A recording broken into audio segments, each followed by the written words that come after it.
sa activities. It's okay because mental health workshops really do take a lot out of you. Sometimes it also stirs up things for you. And quick pasada lang of the relationship of mental health and the media, more on ourselves, how to take care of ourselves. Like it doesn't just reflect public attitudes or values. Media and mental health actually share a two-way relationship.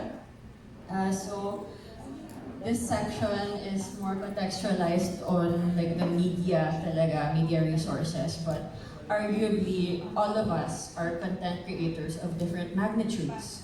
All of us are communicators, diba? And what we consume and what we put out, both of that affect us in different ways. It affects other people too. Just like what Josh mentioned then, like the dark posts and everything that we've seen from the previous presenters.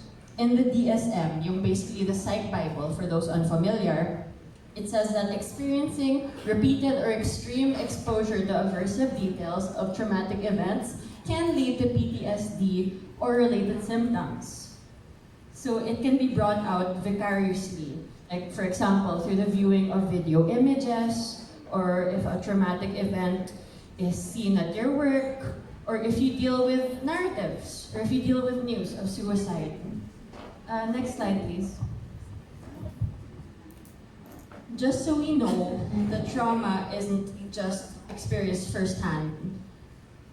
It can be vicarious, meaning, yun, just like what you guys have been doing the whole workshop. Hearing these stories, reading these case details, watching videos again and again, we can absorb that pain. Like the vignettes, diba? Medyo may pagka-heavy siya, may pagka-draining siya.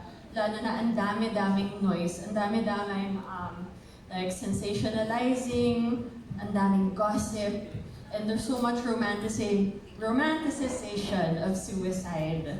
Like with I think the case with Adrian Sevilla, the rock star, like you can glamorize the lyrics of a song, or even si Julia Buencamino, we kind of glamorized and romanticized her paintings, which is such a disservice.